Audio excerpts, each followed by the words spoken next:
Picture this. You are 6 years old.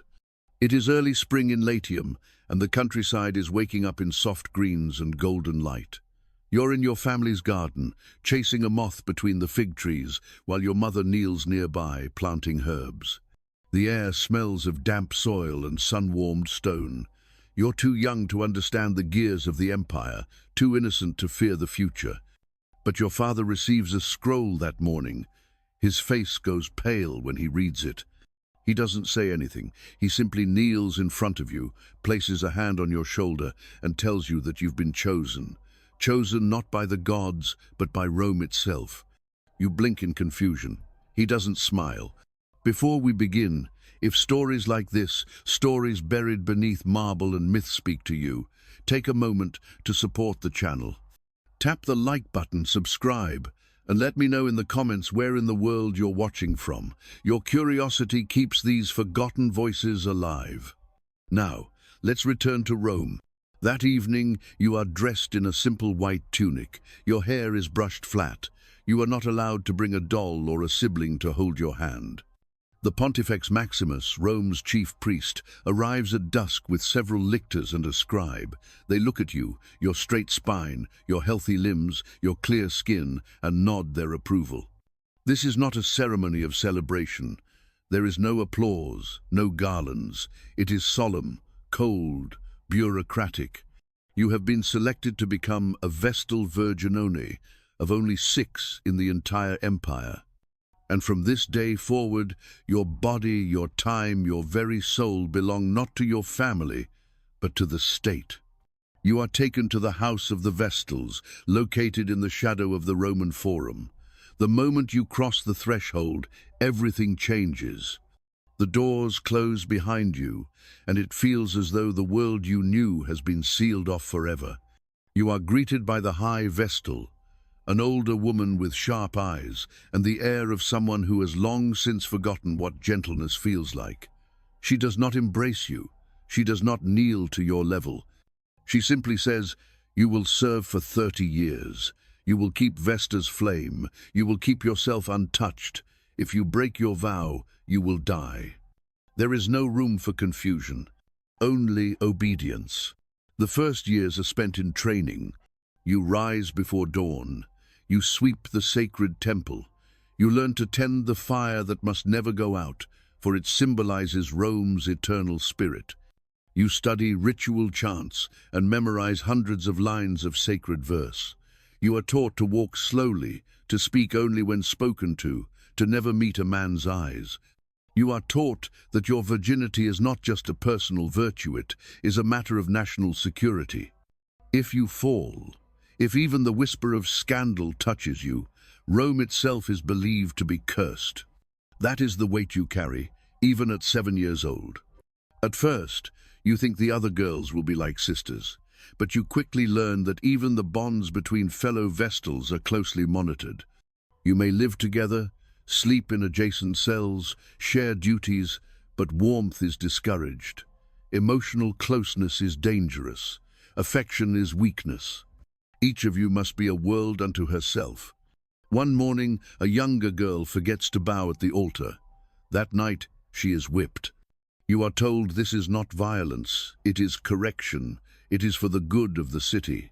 Because your lives are not your own, they are sacred, and sacred things must be flawless. You go to sleep with your fists clenched beneath your blanket, terrified that you will forget a line of prayer, step with the wrong foot, spill the wrong oil, and meet the same fate. There is no margin for error, no room for mercy. As you grow older, your status increases. You are granted privileges that no other woman in Rome possesses. You may ride in a carriage, you may own property, you may pardon a condemned prisoner if you meet them on the way to execution. You sit in the front rows at gladiatorial games and appear at state ceremonies. To the people of Rome, you are something between a queen and a ghost. They bow to you, but they do not touch you. They praise you, but they do not speak to you. You have become a symbol pure, distant, silent. And then, one day, he looks at you.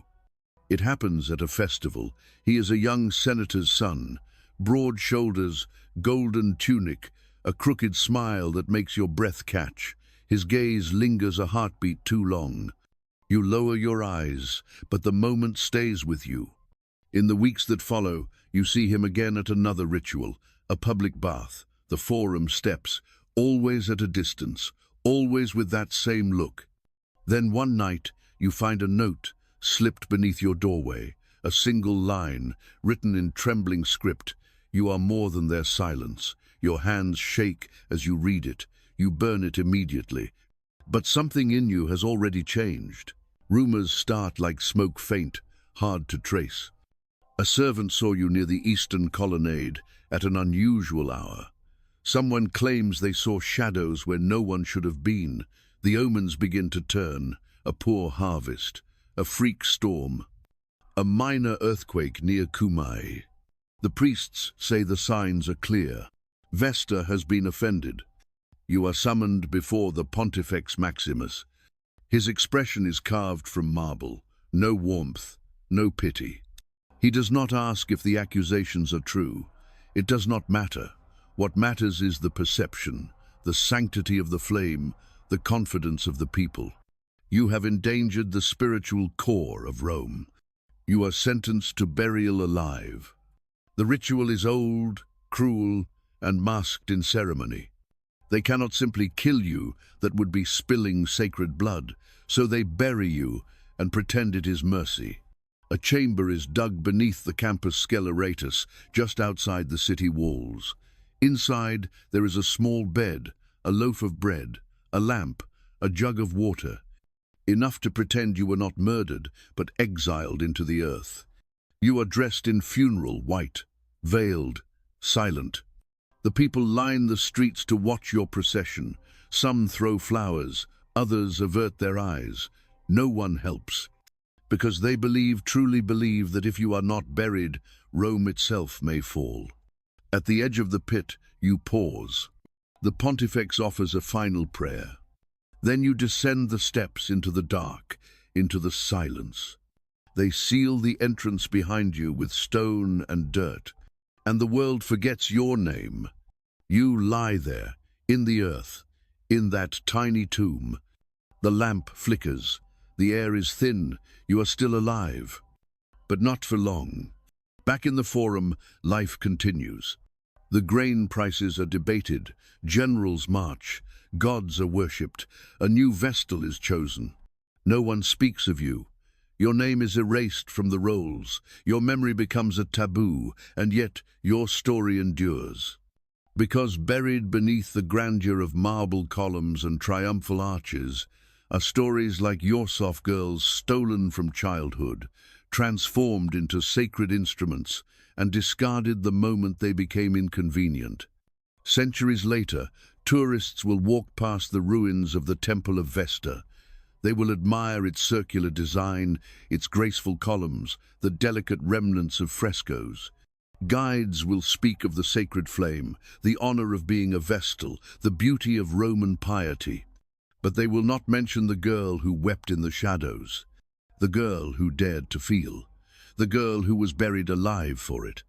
If you believe that the past is more than marble statues and emperors' names, if you believe that forgotten lives deserve remembrance, then keep this story alive.